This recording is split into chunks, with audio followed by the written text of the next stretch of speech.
하나님 말씀 함께 나누도록 하겠습니다. 찾으실 본문 출애굽기 3장 6절에서 10절까지의 말씀이 되겠습니다. 출애굽기 3장 6절에서 10절까지 말씀 저와 함께 한 목소리로 읽겠습니다. 6절 시작. 또 이르시되 나는 내 조상의 하나님이니 아브라함의 하나님, 이삭의 하나님, 야곱의 하나님이니라.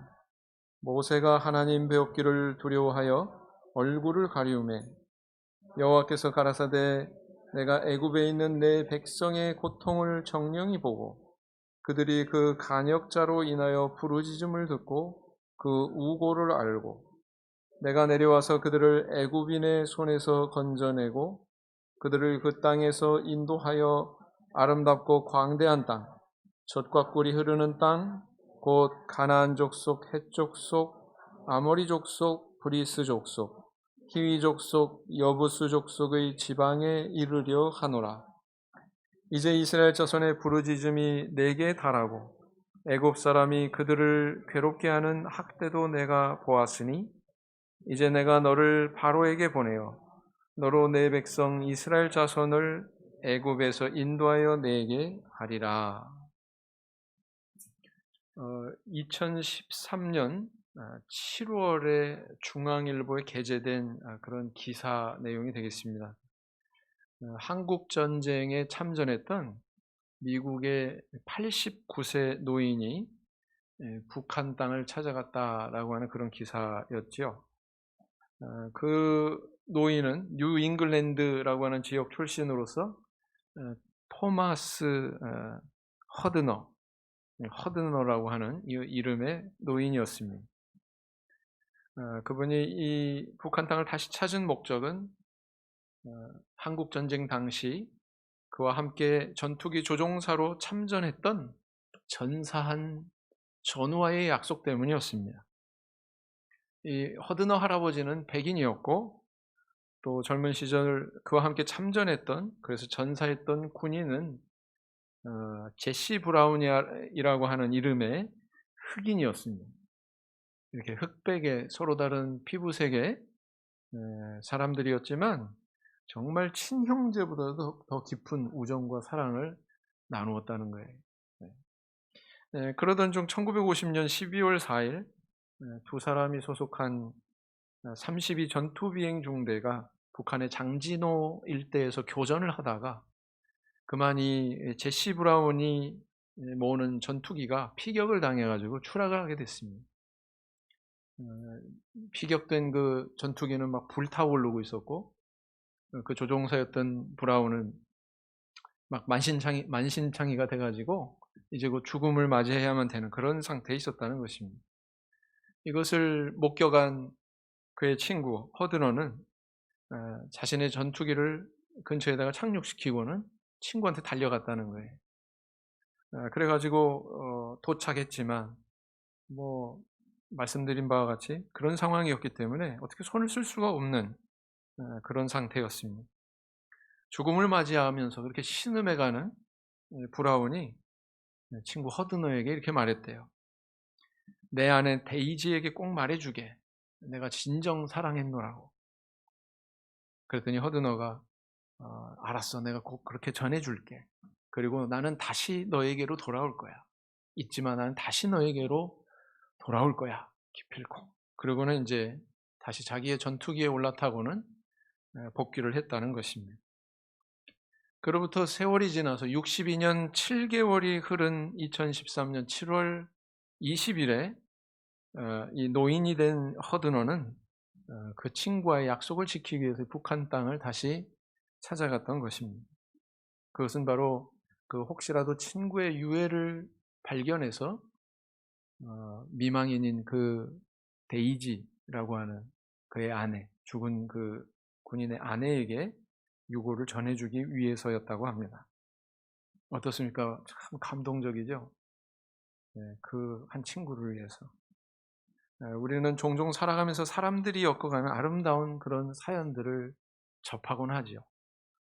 사건 그 자체보다는 그 사건을 통해서 말이나 행동을 통해서 드러나게 되는 사람들 사이의 어떤 깊은 사랑과 우정, 이런 것들이 이제 막 발현이 되니까, 바깥으로 드러나게 되니까 우리는 거기서 감동을 느끼게 되는 것 같습니다.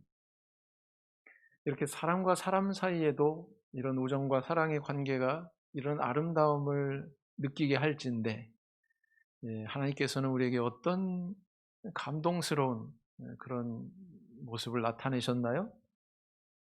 구약의 많은 그런 선지자들에게 약속하신 것처럼 2000년 전에 그 하나님께서 육신을 입고 이 땅에 내려오셔서 우리 죄인된 우리를 구원하시기 위해서 십자가에서 피 흘려 주셨습니다. 그 약속하신 것을 그대로 지키셨어요. 수천 년이 지나도 그것을 잊지 않고 완성하셨다는 것입니다. 어떻습니까? 참 감동스럽죠? 근데 표정은 전혀 감동스럽지가 않군요. 하나님께서는 구약시대 때부터 우리에게 어떤 신실함을 나타내고 계시나요? 그리고 또 그런 신실하신 그 하나님의 은혜를 우리는 어떻게 받고 있나요? 그 은혜를 받은 존재로서 우리는 또 어떤 신앙의 모습을 나타내야 될까요? 자, 오늘은 아브라함과 이삭과 야곱의 하나님, 출애굽기에 모세에게 나타나셨을 때 하나님이 자기 자신을 이렇게 소개하셨죠. 나는 아브라함의 하나님, 이삭의 하나님, 야곱의 하나님이다. 이 의미에 대해서 우리가 함께 묵상하고 은혜를 나누는 시간을 가지고자 합니다. 우리가 성경을 읽다 보면 이 표현이 자주 등장하는 것을 접하게 되죠. 아브라함의 하나님, 이삭의 하나님, 야곱의 하나님. 하나님에 대해서 그 수식하는 표현들은 사실은 많습니다. 하나님의 속성이나 하나님의 성품이나 하나님의 능력이나 이런 것들을 나타내는 수식어가 많지요. 전능하신 하나님, 전지하신 하나님, 준비하시는, 예비하시는 하나님, 여호와 이레다, 그죠?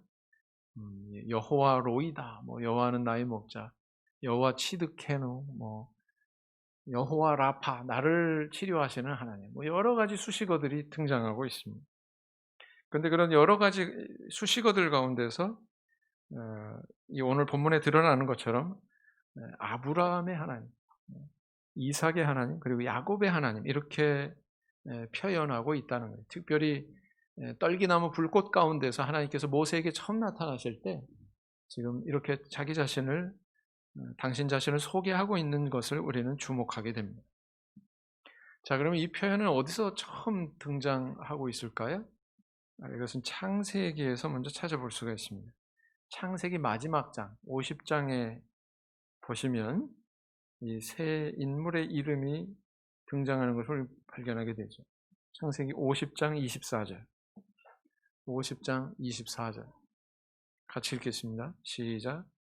요셉이 그의 형제들에게 이르되 나는 죽을 것이나 하나님이 당신들을 돌보시고 당신들을 이 땅에서 인도하여 내사 아브라함과 이삭과 야곱에게 맹세하신 땅에 이르게 하시리라 하고. 그래서 요셉이 그 후손들에게 유언을 남길 때, 자기는 이제 곧 죽음을 맞이할 그 순간이었죠. 그때 이 하나님이 맹세하셨는데 누구에게 맹세하셨냐면은 아브라함과 이삭과 야곱에게 맹세하셨다. 이렇게 이 3인의 이름이 처음 등장하고 있습니다. 그리고 이제 바로 오늘 읽으신 이 본문의 출애굽기에서 모세에게 나타나실 때 또 하나님께서 이렇게 당신 자신을 소개하고 있는 거죠. 자, 구약은 그렇고 신약에는 어떻습니까? 신약에도 이런 표현을 보신 적이 있나요? 네, 신약에도 나타나고 있습니다. 바로 예수 그리스도 그분께서 이 표현을 그대로 동원해서 하나님에 대해서 언급한 것을 우리 발견하게 되죠. 마태복음 22장 32절. 마태복음 22장 32절을 보시겠습니다. 마태복음 22장 32절.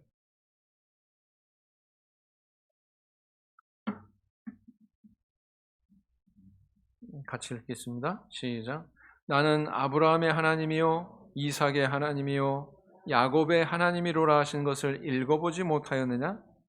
하나님은 죽은 자의 하나님이 아니요 산자의 하나님이니라 하시니. 예수님께서 이렇게 말씀하셨단 말이에요.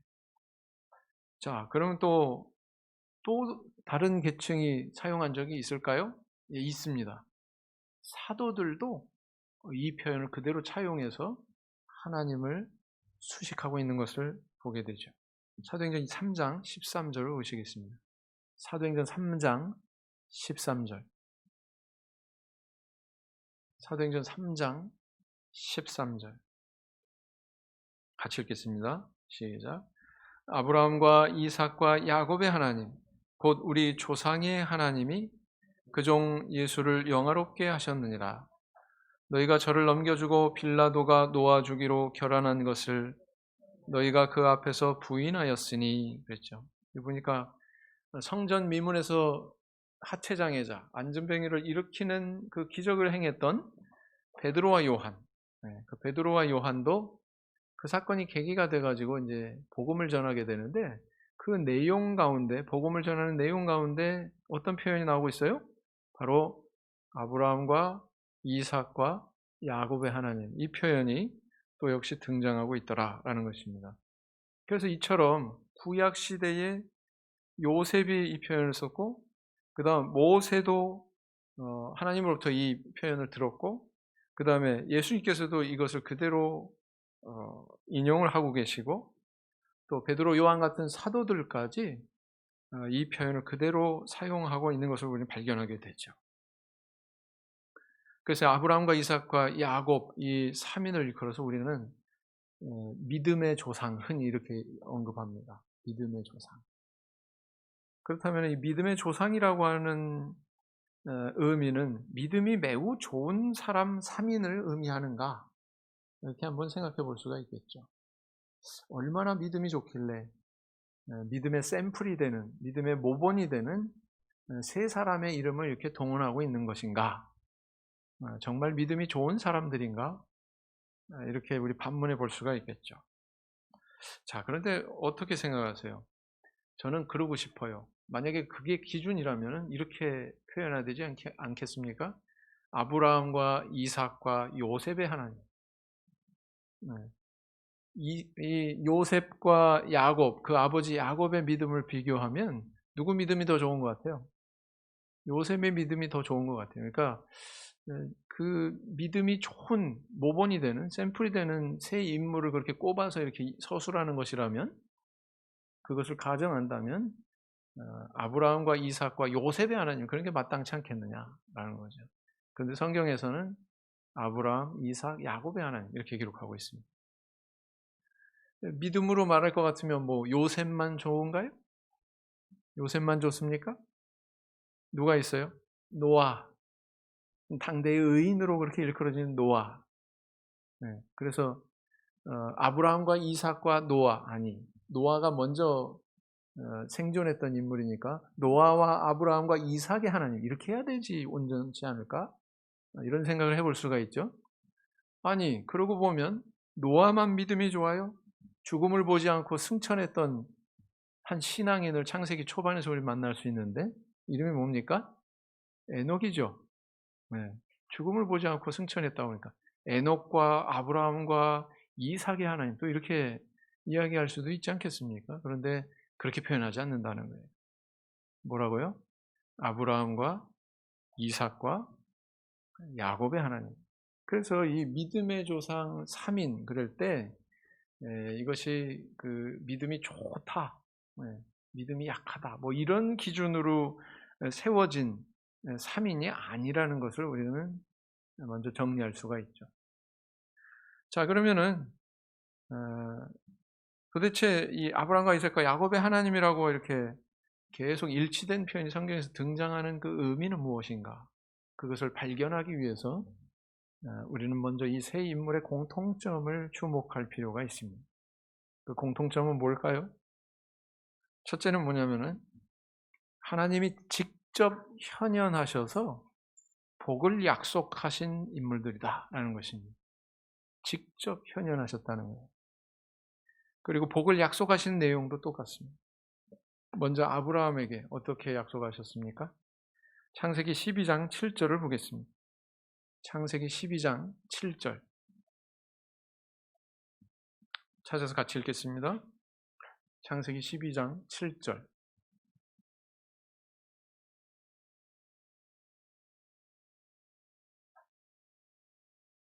밥은 먹었겠다. 배는 따뜻하지.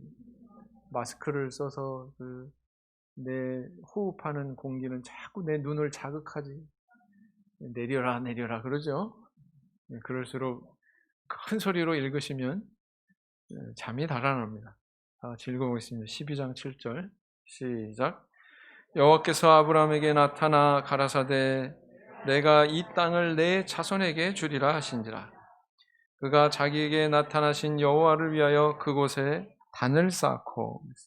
자, 여기서 여러분들이 주목할 사실은 뭐냐면 아브라함에게 나타나 그랬다는 거예요. 나타나. 그죠?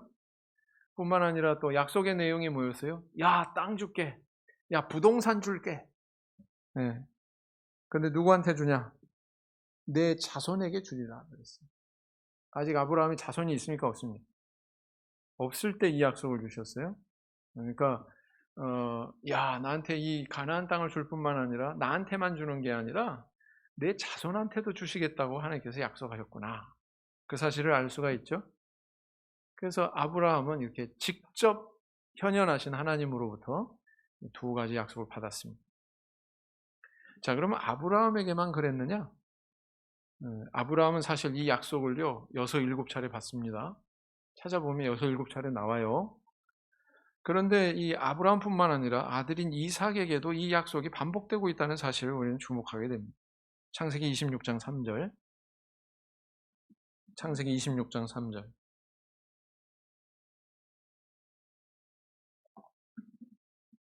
같이 읽겠습니다. 시작. 이 땅에 유하면 내가 너와 함께 있어 내게 복을 주고 내가 이 모든 땅을 너와 내 자손에게 주리라. 내가 내 아비 아브라함에게 맹세하신 것을 이루어 그랬어요. 자, 이건 이삭한테 하나님께서 나타나셔가지고 말씀하신 내용이에요. 그 당시에 아버지 아브라함의 때처럼 그 아들 이삭의 때에도 가뭄이 든 해가 있었습니다. 그래서 이삭이 애굽으로 내려가는 유혹을 받았어요. 애굽으로 내려가는. 슬며시 애굽으로나 내려가 볼까? 바로 그때 이 하나님께서 현현하셔가지고 뭐라고 말씀하시냐면 야, 너 애굽에 내려가지 마. 그랄 땅에 있어. 그랄 땅. 그랄 땅은 어디냐면요. 가나안 땅이 있으면 요 밑에 애굽이 있을 경우 중간에 있는, 그러니까 가나안 땅의 남단에 있는 그 땅 이름이 그랄 땅입니다. 그러니까 너 애굽에까지 내려가지 마. 너 여기서 네 자리를 지켜라. 그러면 내가 너한테 이 땅을 줄 거야. 너와 내 자손에게 줄 거야. 또 이렇게 말씀하셨어요. 자, 공통점이 뭐예요? 직접 현현하셔서 땅을 너와 내 자손에게 줄 거야. 이것을 약속하셨다는 거죠. 그래서 이 아브라함에게 주셨던 것과 동일하다는 것을 알 수 있습니다. 자, 그러면 아브라함 이삭만 그랬나요? 아니요. 야곱의 때에도 하나님께서 이렇게 동일하게 현현하셔서 약속을 주시는 사실을 주목하게 되죠. 창세기 28장 13절을 보시겠습니다. 창세기 28장 13절.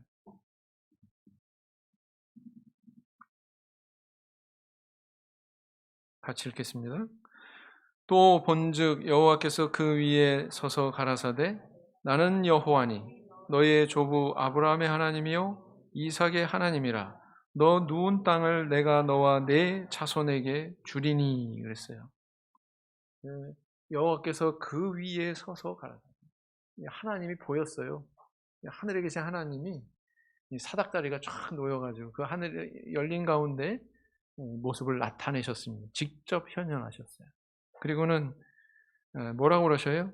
야, 너 누운 땅을 내가 너한테 줄게. 너뿐만 아니라 네 자손한테 줄게. 어떻습니까? 계속 일치되죠? 믿음의 조상 3인이 계속 일치된 그런 패턴으로 약속을 받는 것을 보게 됩니다. 그런데 이후의 그런 인물들을 관찰해 보면 하나님께서 이렇게 직접 현현하셔서 이와 같은 약속의 내용을 전달하신 일이 없습니다. 직접 나타나셔서 이렇게 전달하신 것은 오로지 이 3인의 인물에 제한되고 있다는 것을 우리는 발견하게 되죠. 네. 그래서 이 아브라함과 이삭과 야곱의 하나님, 이 3인이 이렇게 묶여져 가지고 수식이 되는 의미는 뭐냐면은 다 하나님께서 약속을 주셨는데 그 약속 단계의 인물이라는 거예요. 아브라함, 이삭, 야곱. 요셉은요? 요셉은 성취 단계의 인물로 이해할 수 있습니다. 하나님께서 약속하셨어요. 내가 너의 자손을 저 하늘의 별과 같이 많게 할 거야. 그런데 그게 어느 단계에서 성취되고 있는 거냐면 야곱 이후의 단계에서 성취되고 있는 거예요. 점차적으로. 그러니까 그 야곱이 낳은 12아들, 요셉이 거기에 껴있죠. 12아들이 이렇게 형성되는 과정은 성취 단계로 볼 수가 있습니다. 성취 단계의 인물들이에요. 네. 그래서 이렇게 이 약속이 언제 성취가 되느냐? 430년 뒤에 애굽에서 종살이한 이후에 또 40년 광야 생활을 마치고 이스라엘 백성들이 요단을 건너서 가나안 땅에 들어가게 되죠. 사실 그 무렵도 완전히 성취된 것은 아닙니다.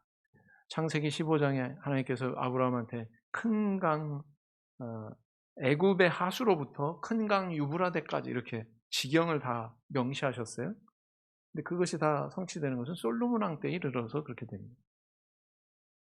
네. 뭘 할 수 있습니까? 아브라함과 이삭과 야곱의 하나님 이렇게 수식했을 때 그 의미는 뭐냐면은 이들이 동일하게 약속을 받았고 그 약속대로 후대에 그대로 성취가 되는 것을 발견하게 된다는 것이죠.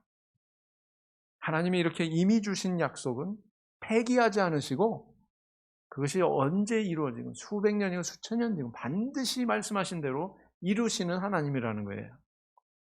어떻습니까? 신실하신 하나님이죠. 믿을만하죠. 신실하다. 또 다른 표현으로 뭐라고 해요? 성경에서 미쁘다, 미쁘시다. 우리 하나님 어떤 분이세요? 믿음직하신 분이에요. 미쁘신 분이에요. 네, 믿을만한 분이에요. 신실하신 분이십니다.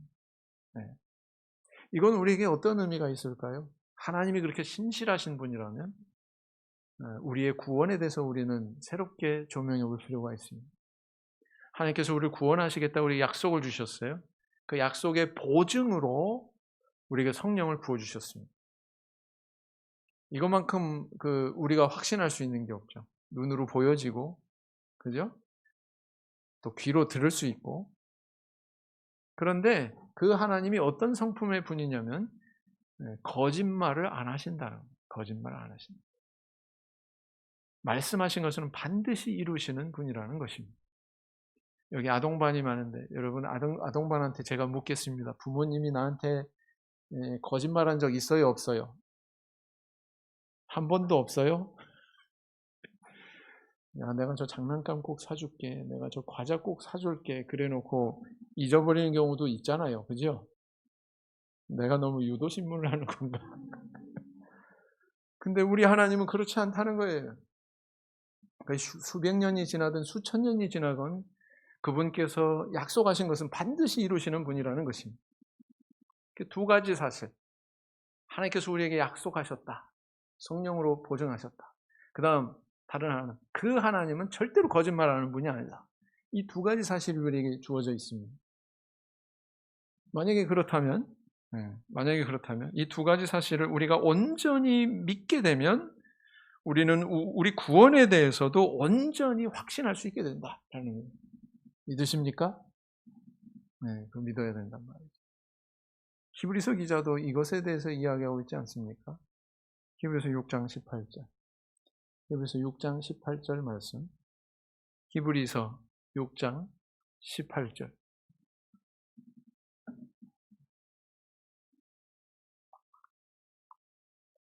히브리서 6장 18절 말씀 읽으시겠습니다. 시작.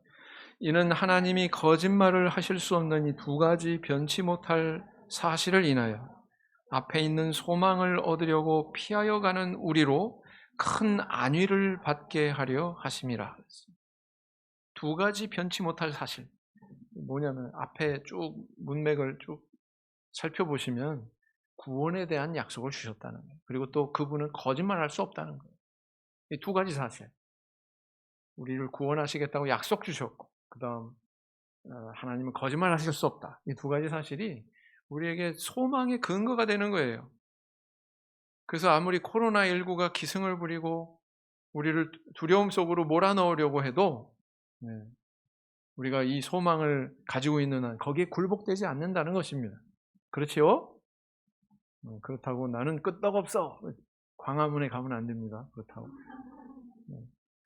안 돼요. 자, 그 다음 두 번째. 어떤 공통점이 있냐면은 이스라엘의 정통 계보를 구별하고 있다는 사실입니다. 이 세 사람의 이름. 창세기 25장 1절에서 6절 말씀을 보시겠습니다. 창세기 25장 1절에서 6절. 창세기 25장 1절에서 6절.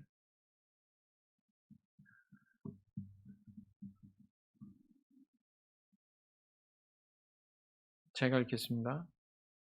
좀 길고요. 아동반들이 제일 싫어하는 어려운 이름들이 많이 나와요. 그래서 제가 읽겠습니다. 아브라함이 후처를 취하였으니 그 이름은 그두라라. 그가 시므란과 욕산과 무단과 미디안과 이스박과 수아를 낳았고 욕산과 스바와 드단을 낳았으며 드단의 자손은 아수르 족속과 루두시 족속과 루미 족속이며 미디안의 아들은 에바와 에벨과 한옥과 아비다여 엘다안이 다 그두라의 자손이었더라. 아브라함이 이삭에게 자기 모든 소유를 주었고 자기 서자들에게도 재물을 주어 자기 생전에 그들로 자기 아들 이삭을 떠나 동방 곧 동국으로 가게 하였더라 그랬어요. 자, 아브라함에게는 서자가 있었습니다. 일찍이 구두라 말고요. 구두라 이전에 서자가 있었죠. 이름을 아시나요? 애굽 여인 하가를 통해서 사라의 그 종이죠. 여종인 하가를 통해서 이스마엘을 낳습니다. 이스라엘의 짝퉁이 뭔 줄 아십니까? 이스마엘입니다. 진짜 이제 농담이 아니고 이스마엘도 12부족을 낳아요. 여러분 한번 관찰해 보시기 바랍니다. 이스라엘도 12부족으로 구성되지만 이스마엘도 나중에 12부족을 구성해요. 흉내내는 거죠. 자, 그래서 이스마엘이 먼저 존재했습니다. 그도 이제 아브라함이 집에서 내보내죠. 쫓아내보내죠. 그런데 사라 사후, 정실 아내인 사라 사후에 그가 구두라라고 하는 여인을 통해서 또 아브라함이 많은 자손을 낳습니다. 이 자손들이 누구냐면 지금 이란, 이라크, 뭐 이런 사우디아라비아 이런 쪽에 있는 아랍 민족들의 조상들이 되는 것이죠. 그래서 여기 읽어보시면 누가 등장하고 있냐면은 아수르 족속과 3절에 보면 뭐가 나와요? 아수르 족속이 나와요. 아수르 족속이 어떤 족속인 줄 아십니까? 나중에 아동반들이 배우게 되겠지만, 우리 학생반들이 배우게 되겠지만, 북이스라엘, 분열 왕국 시대에 이스라엘도 우리같이 이렇게 남북으로 분열된 시기가 있었어요. 그 북이스라엘을 멸망시킨 나라가 어디냐면은 아수르 민족입니다. 아수르예요. 아시리아. 역사책에는 어떻게 나옵니까? 아시리아 이렇게 나와요. 바빌로니아 이렇게 나오잖아요. 다른 게 아니에요. 똑같은 겁니다. 아수르 민족이 여기 거론이 되고 있고요. 그 다음에 또 4절에 보면 미디안의 아들은 그랬어요. 미디안의 아들들이 또 이룬 그런 후손들이 있죠. 미디안은 어떤 족속이냐면 사사시대에 이스라엘 백성들을 계속 괴롭힌 옆구리에 가시 같은 존재가 바로 미디안 족속이었습니다. 그래서 이렇게 보면은 대대로 이스라엘 백성들과 서로 등을 맞대고 배척했던 그런 이 민족들이, 아랍의 민족들이 여기 쭉 등장하고 있습니다. 오늘날 왜 이스라엘하고 그 중동 여러 나라들이 사이가 안 좋은 줄 아세요? 그 뿌리가 여기에 있는 거예요. 그 뿌리가 여기 있는 겁니다. 자, 그런데 그 아랍 사람들한테요, 당신들 조상이 누구요? 이렇게 질문하면 뭐라고 대답하냐면 아브라함입니다. 이렇게 대답합니다. 한국 사람들한테 당신들 조상 뿌리가 누구요? 그러면 당군이요. 이렇게 대답하잖아요. 그죠? 네. 그런데 그래서 아랍 사람들한테 당신들 조상이 누구요? 이렇게 질문하면 아브라함입니다. 이렇게 대답한다고요. 네. 자, 그런데 이 아랍권 이 민족들은 입에 담을 수 없는 그런 이름이 오늘 등장하고 있는 거죠. 이삭이나 야곱은 그들 입에 등장하지 않습니다. 사실 아브라함, 이삭 이렇게 선언이 되는 순간 누가 배제가 되냐면은 누가 배제가 돼요? 네, 아브라함의 다른 아들들, 네, 특별히 이제 이스마엘도 여기서 이제 가지치기가 되는, 배제가 되는 거예요. 네, 아브라함과 이삭과 그다음 야곱까지 선언이 되면 어떤 일이 일어납니까? 야곱 외아들이 아니라 야곱의 그 쌍둥이 형이 있죠. 간발의 차로 형이 된 인물 누굽니까? 에서죠, 에서. 그러니까 아브라함과 이삭과 야곱 이렇게 선언하는 순간 거기에는 이스마엘도 배제가 되고 구두라가 나온 다른 아들도 다 배제가 되고 그 다음에 에서도 배제가 되는 거예요. 그래서 에서는 나중에 에돔 족속을 이루잖아요. 이루거든요. 에서는 에돔 족속의 조상입니다. 에돔 족속의 단군이. 그래서 아브라함, 이삭, 야곱 이렇게 선언이 되는 것은 어떤 의미가 있냐면은 정통 선민 이스라엘을 규명하는 그런 선언이 되는 것이다라는 것이죠. 네, 그렇습니다. 그래서 아랍 사람들은 이삭 몰라요. 야곱도 모릅니다. 네, 오로지 이스라엘 사람들만. 우리 조상들은 이렇게 3인에 의해서 우리의 지금 정체성을 이룰 수 있게 해준 조상들이야. 네, 하나님의 선민인 우리 이스라엘을 이루게 해주신 분이야. 이렇게 인식을 한단 말이에요. 그 사람들이. 네. 그래서 이것은 이스라엘의 순수한 가문의 혈통을 구분짓는 하나님의 선민이야. 우리가 하나님의 약속을 받은 우리 선민이야. 이것을 구분짓는 의미가 있다라는 것입니다. 자, 이것은 오늘날 우리에게 어떤 교훈을 주고 있습니까? 지금 저 팔레스타인 땅에 이스라엘을 우리는 육적인 이스라엘 이렇게 얘기합니다. 반면에 우리는 어떤 이스라엘이에요? 영적인 이스라엘이다. 우리는 저들은 육적인 선민이지만 우리는 영적인 선민이다. 이렇게 이야기합니다. 이렇게 아브라함과 이삭과 야곱의 하나님 이것은 도대체 그와 무슨 관계가 있느냐? 우리 한국의 기독교계에서는요 정통과 이단에 대해서 굉장히 함부로 이야기하는 경향성이 있어요. 주로 장로교회가 강세인 그런 나라에서는 굉장히 배타성이 강합니다. 우리나라가 그렇거든요. 그래서 정통과 이단에 대해서 굉장히 함부로 이야기해요. 세력이 조그마하면 함부로 막 이단이라고 자기들하고 뭐 교리가 틀리고 뭐가 노선이 틀리고 그러면 대번에 막 그렇게 공격이 들어옵니다.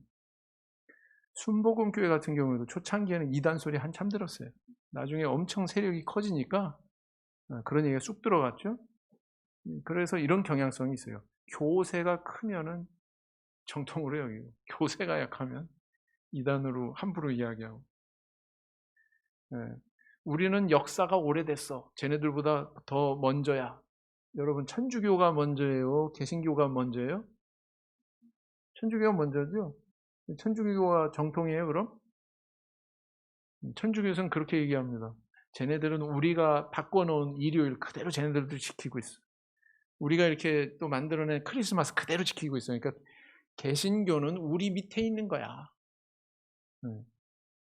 우리 저기 바지꼬랑이 잡고서 뒤에 졸졸 따라오는 애들이야 쟤네들은. 이렇게 얘기한다고요? 그럼 천주교가 정통입니까? 아니죠. 우상숭배로 따질 것 같으면 훨씬 더 타락한 것이 천주교죠. 정통이라고 주장할 수 없습니다. 그렇지만 역사가 우리가 오래됐다 그래서 주장할 수 있습니까? 아니, 그건 기준이 될 수 없어요. 역사가 오래됐다? 아닙니다. 이스마엘이 먼저 태어났어요? 이삭이 먼저 태어났어요? 에서가 먼저 태어났어요? 야곱이 먼저 태어났어요? 장자의 개념은 있는데 성경은 끊임없이 장자의 개념이 깨지고 있어요. 그게 하나님의 기업을 상속하는 자격이 그게 먼저 선후, 시간적인 선후가 그 기준이 될 수 없다는 걸 계속 이야기하고 있습니다. 그 뭐 유명한 신학자가 있거나 뭐 유명한 목회자가 있거나 그렇다고 해서 그 정통과 이단의 기준이 될 수 없습니다. 성경이 정의하는 정통과 이단의 기준은 따로 있어요. 그게 뭔 줄 아세요? 아브라함과 이삭과 야곱의 하나님, 이 선언 속에 유유히 흐르고 있는 것은 뭐냐면 약속이라고 하는 단어입니다. 이들이 동일하게 뭘 받았어요? 약속을 받았어요. 그러니까 이스마엘은 약속을 못 받았어요. 에서도 약속을 못 받았어요. 하나님의 약속은 바로 이 이삭과 야곱에게 이어졌다는 것입니다. 그러면 이 약속은 어떤 의미가 또 사도시대에 있었을까요? 사도시대 때는 기독교가 이제 유대교가 먼저 존재했고 그 유대교 안에는 하나님의 경전도 있었고, 그죠? 또 이 유대교 혈통에서 예수 그리스도께서 오셨어요. 그렇지만 그들은 정통이 아니었습니다. 그들의 옆구리에서 이제 기독교가 형성이 됐어요. 예수님께서 그들 민족 가운데서 육신으로 오셨고, 그 다음에 이 예수 그리스도를 믿는 기독교, 기독이 바로 그리스도의 중국어 표현이죠. 기독교가 탄생한 거예요. 그러니까 먼저 존재한 것은 유대교고 나중에 이게 나온 것이 기독교고, 그러나 기독교가 더 정통이죠. 오늘날에 하나님의 선민이 더 기독교라고 할 수가 있는 거잖아요. 갈등이 있었습니다. 사도 시대 때. 그 갈라디아서 4장을 보면 바울 사도가 그 갈등을 반영을 하고 있죠. 어느 것이 옳은 것이냐, 어느 것이 그른 것이냐, 어느 것이 정통이냐, 어느 것이 이단이냐, 여기에 대한 갈등을 어떻게 해석하고 있는지 한번 살펴봅시다. 갈라디아서 4장 23절. 갈라디아서 4장 23절.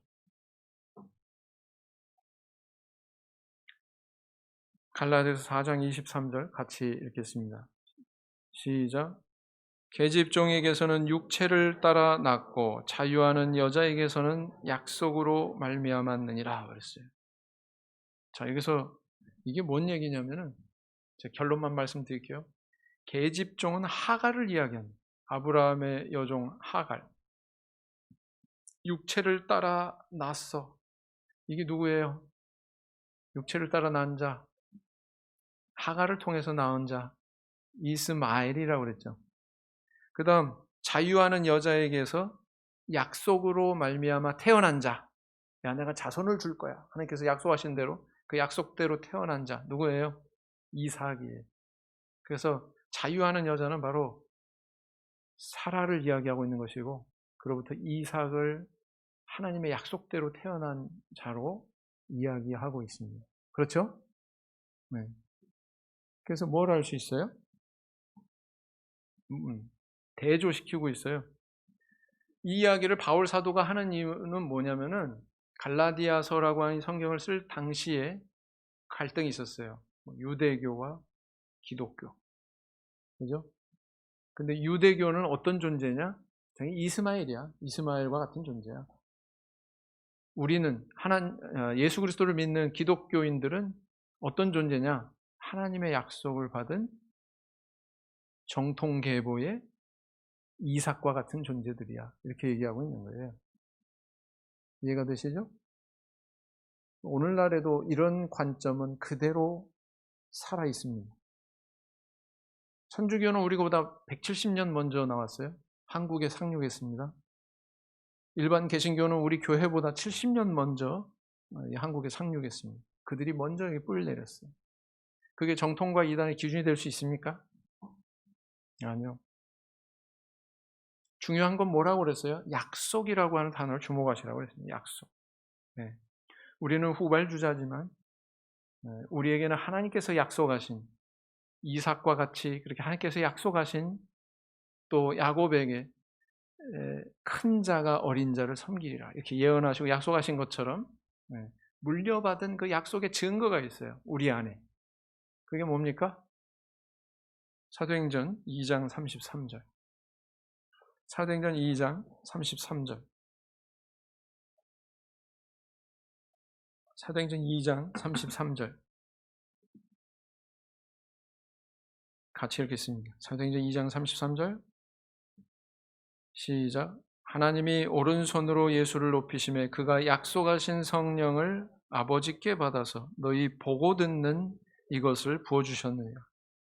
보고 듣는 것은 뭐예요? 성령 받아서 방언 말하는 현상이죠. 부어주신 건 뭐예요? 성령이죠. 방언 말하는 현상과 성령을 동일시하고 있어요. 자, 근데 여기서 주목할 것은 뭐냐면은 성령을 부어주셨는데 그 성령을 어떻게 서술하고 있냐면은 약속하신 성령 이렇게 얘기하고 있어요. 맞죠? 그 다음 에베소서 1장 13절. 에베소서 1장 13절.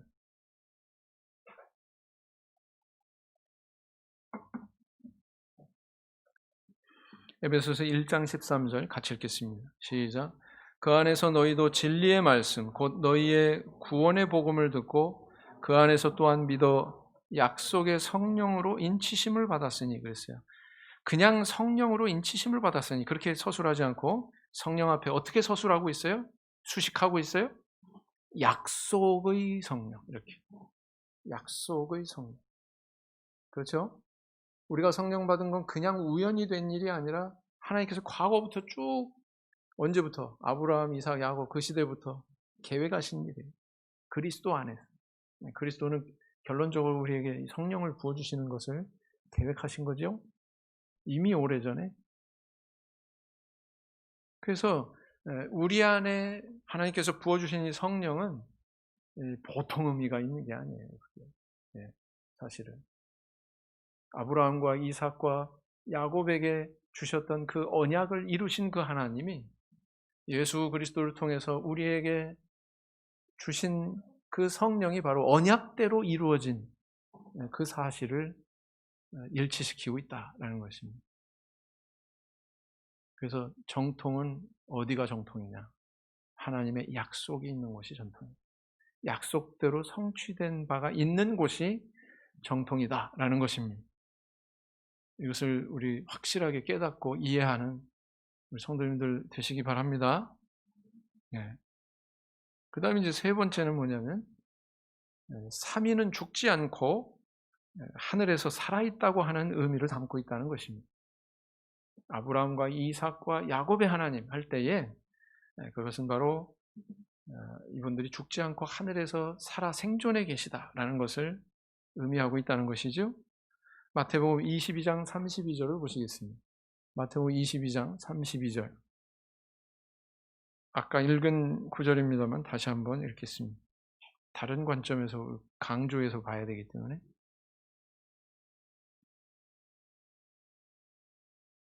같이 읽겠습니다. 22장 32절 시작. 나는 아브라함의 하나님이요 이삭의 하나님이요 야곱의 하나님이로라 하신 것을 읽어보지 못하였느냐? 하나님은 죽은 자의 하나님이 아니요 산 자의 하나님이시니라 하시니 그랬어요. 이거 예수님의 말씀입니다. 예수님이 이렇게 선언하셨어요. 그런데 도대체 무슨 배경하에 이런 말씀을 하고 계시냐? 그걸 잠깐 설명을 드리면 이 사두개파 사람들이 있었고 바리새인들, 바리새파 사람들이 있었어요. 말하자면 그때 당시에 예수님 당시에 서로 다른 신앙의 이해를 가지고 있던 종파죠, 종파. 오늘날 뭐 감리교, 뭐 장로교, 성결교 이런 교파가 있는 것처럼. 근데 사두개파 특징은 뭐냐? 내세는 없다. 내세가 어디서 죽으면 끝이지. 따라서 부활도 없다. 이렇게 생각했다는 거예요. 반면에 바리새파 사람들은 어떻게 생각했냐면 내세도 있고 부활도 있다. 이렇게 생각을 했습니다. 근데 어느 순간에 이제 예수님의 의견이 무너지는 예수님께 이제 과연 부활이 있느냐 없느냐 여기에 대해서 뭔가 답을 구하는 그런 상황이 되는데 그런 상황에서 예수님께서 하신 말씀이 바로 이 구절이라는 거예요. 이 구절. 근데 예수님께서는 아주 간단하게 이 한 구절을 통해서 내세는 있다 이렇게 선언하고 계신 겁니다. 자, 그러면 이게 무슨 의미일까요? 아브라함의 하나님, 이삭의 하나님, 야곱의 하나님이라 하신 것을 읽어보지 못하였느냐? 너네도 구약성경 읽을 때 이런 표현 읽어봤지? 네. 그러고 나서 곧바로 뭐라고 말씀하셔요? 거봐, 하나님은 죽은 자의 하나님이 아니고 산 자의 하나님이야. 이렇게 말씀하십니다. 이 의미가 뭘까요? 네. 자, 아브라함, 이삭, 야곱이 목숨이 붙어 있을 때 하나님께서 육신에 목숨이 붙어 있을 때 하나님께서 야, 내가 이 땅을 너와 내 자손에게 줄게. 그런데 자손들은 차지했는데 그때 당시에 아브라함, 이삭, 야곱은 어디 있었어요? 이스라엘 백성들이 가나안 땅에 들어왔을 때 그들은 어디 있었습니까? 무덤 속에. 더 구체적으로는 막벨라 굴 속에 뼈로 있었죠. 뼈로. 죽어가지고. 맞죠? 그러니까 그 땅을 내가 너 자손에게 줄게. 하나님께서 그렇게 얘기하셨는데 아브라함, 이삭, 야곱은 받은 거예요? 안 받은 거예요? 헷갈려요? 네. 자, 우리가 살아가는 이 사회 속에서는 상식적으로 죽음과 함께 그 어떤 의무나 관계가 끊어지는 것을 우리는 발견하게 됩니다. 가령 예를 들어서 부부가 결혼을 했는데 한쪽이 죽었어요. 그러면은 두 사람이 이 결혼을 통해서 언약했던 그 관계는 끊어지는 겁니다. 의무가 사라지는 거예요. 맞죠? 그러니까 재혼할 수 있는 거예요. 맞죠? 죽은 그 아내가 너무 사랑스러워서 영원히 관에다 놔두고 같이 잠도 자고 밥상에다가 또 이렇게 그런 사람 없잖아요. 혹은 또 이런 경우도 있겠죠. 어떤 사람이 죄수가 됐어요. 그래서 당신은 징역 50년 그랬는데 10년쯤 지나가지고 이 사람이 죽었어요. 그런데 이미 50년 선고를 받았으니 나머지 40년 동안 당신은 시체 상태로 감옥에 있으시오. 그리고 그대로 방치하는 경우가 있습니까? 어떻게 해요? 추스려가지고 무덤에 넣죠? 장례를 치러버리잖아요. 그 40년이라고 하는 세월은 그 사람의 죽음과 함께 말소돼 버린 거예요. 없어져 버린 거예요. 사람들이 채권 채무 관계에서도 그렇습니다. 어떤 사람은 돈을 갚아야 되는 채무자고 다른 사람은 돈을 받을 권리가 있는 채권자인데 두 사람이 이렇게 그런 관계로 만났다가 채무자가 죽어버렸어. 그러면은 그 채무자의 어떤 채무의 그 의무는 돈을 갚아야 되는 의무는 말소된 겁니다. 사실은 죽음과 함께. 물론 우리 실정법상으로 그 책임의 일부가 자녀들에게 이렇게 그 자녀들에게까지 영향을 미치는 경우가 있지만 극단적으로 그게 계승되거나 그런 일은 없어요. 다시 말하면 그 아들의 손자의 손자의 손자까지 계속 그 채무의 그 짐이 지워지는 경우가 있습니까? 없어요. 그런 경우는 없습니다. 죽음과 함께 그 약속의 관계는 묘연하게 되는 거예요. 자, 그런데 한번 가만 따져보세요. 하나님께서 아브라함한테, 이삭한테, 야곱한테 약속하셨어요. 근데 이 사람들은 죽었어요. 육신적으로 죽었어요. 육신적인 관점에서 하나님은 이 죽은 사람들에 대한 약속을 지켜야 되는 의무가 있어요, 없어요? 지금까지 배웠잖아요. 있어요, 없어요? 없어요. 논리적으로 따지면 그렇잖아요. 네? 근데 하나님은 모세한테 나타날 때도 뭐라고 그러셨어요? 아브라함의 하나님, 이삭의 하나님, 야곱의 하나님. 이 죽어서 이미 막벨라 굴에 들어가 있는데 400년 전에 이미 죽어가지고 다 무덤에 들어가 있는데 그 사람들의 이름을 거명하시면서 지금 모세한테 그러니까 내가 그 약속 지키려고 너한테 지금 나타난 거다. 이 의미를 담고 있는 거라고요. 그래서 예수님의 이 말씀으로 다시 돌아가서 보시면 아브라함, 이삭, 야곱은 육신적으로는 죽었지만 이들은 죽은 게 아니다. 누구 품에서? 하나님 품에서 여전히 살아있는 존재들이다라고 얘기하는 겁니다. 예수님 말씀이. 아시겠어요? 그래서 신앙 안에서 우리는 육신적으로 죽은 성도들이나 믿음의 선진들에 대해서 우리는 죽었다고 표현하지 않습니다. 뭐라고 표현해요? 예수님께서 그러셨죠? 요한복음 11장에서 나사로가 잠들었느니라. 나사로가 어떻게 했다고요? 잠들었다. 죽어서 나흘이 돼가지고 막 썩은 냄새가 나는 그 나사로를 일컬어서 예수님이 뭐라고 표현했습니까? 나사로가 잠들었다. 스데반 집사가 죽었을 때, 순교당했을 때 이 말을 하고 자니라. 죽었어요? 아니요, 자니라 이렇게 표현하고 있어요. 그래서 아브라함과 이삭과 야곱의 하나님 그랬을 때 그 안에는 뭐가 내재되어 있냐면 바로 부활신앙이 내재되어 있는 것입니다.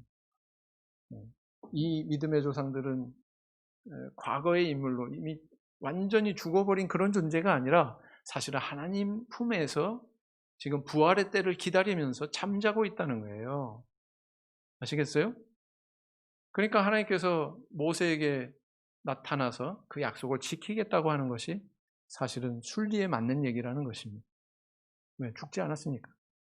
하나님 품에서 살아있으니까. 산자의 하나님이시다 라는 것입니다. 그래서 우리 성도님들이 아브라함과 이삭과 야곱의 하나님 이렇게 만약에 내 입에 그걸 담는다고 할 것 같으면 그 안에는 여러 가지의 우리의 고백이 담겨 있어야 되는 거예요. 우리의 고백이. 첫째, 약속을 반드시 지키시는 하나님. 그죠? 그 다음에 정통 계보를 확립하시는 그 의미가 있는 거고. 나는 하나님의 선민이다. 특별히 아브라함, 이삭, 야곱을 그렇게 따로 구별하셔가지고 선민을 세우신 것처럼 나도 그런 존재다라는 고백이 우리에게 담겨야 된다는 거죠.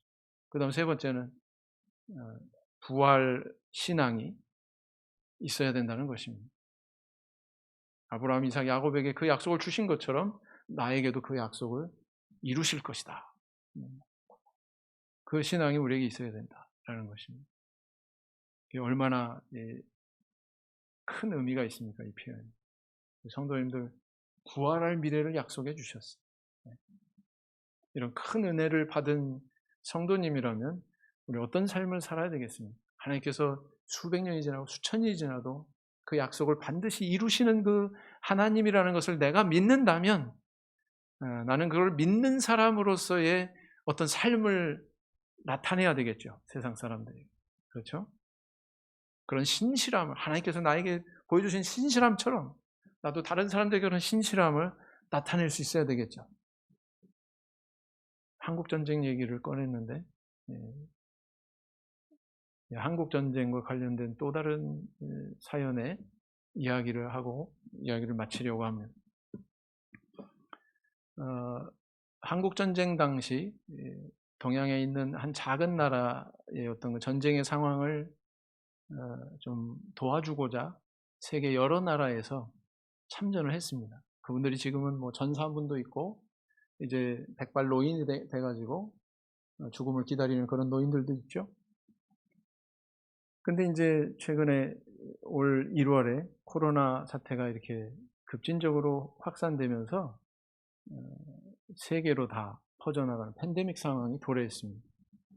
근데 우리 한국은 그 메르스 사태를 겪으면서 우리가 이렇게 방역을 이렇게 해야 되겠다 이렇게 준비를 했기 때문에 성공적으로 이렇게 방어를 해왔습니다. 뭐 최근에는 좀 얘기가 틀려도. 그래서 K-방역이라고 하는 그런 용어까지 나타나게 됐죠. 우리가 세계의 모범국으로 그렇게 소문이 났습니다. 사실 우리나라를 잘 모르는 그런 세계의 국민들도 이 한국을 알게 됐어요. 그리고 어떤 나라다. 저기 미국의 그 최고의 선진국이라고 미국의 한 주에서는 우리에게 진단 키트를 보내달라. 그래가지고 60만 키트를 포장을 해가지고 보내주기도 하고요. 그 다음에 또 마스크. 우리 국민들이 쓰고서 충분히 남는 거 이제 해외 쪽 또 도와주자. 그래서 보내줬습니다. 참 아름다운 이야기죠? 근데 더 아름다운 이야기가 있습니다.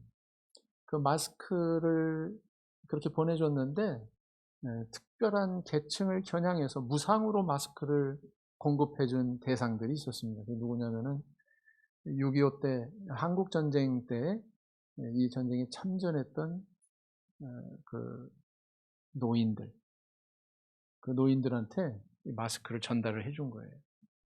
그것을 받아든 노인들이 너무나도 감격해가지고 눈물을 흘리면서 엄지손가락을 치켜드는 그런 장면이 뉴스에 보도가 됐죠. 그러면서 노인이 한 말, 한국은 우리를 잊지 않았어. 우리를 잊지 않았어. 어떻습니까? 얼마나 감동적이에요. 그죠? 그러니까 은혜를 받은 사람은 은혜를 받은 사람으로서의 삶을 살게 돼 있다라는 것입니다. 우리는 하나님께 정말 큰 약속을 받은 사람들입니다. 하나님은 반드시 그 약속을 이루실 것입니다.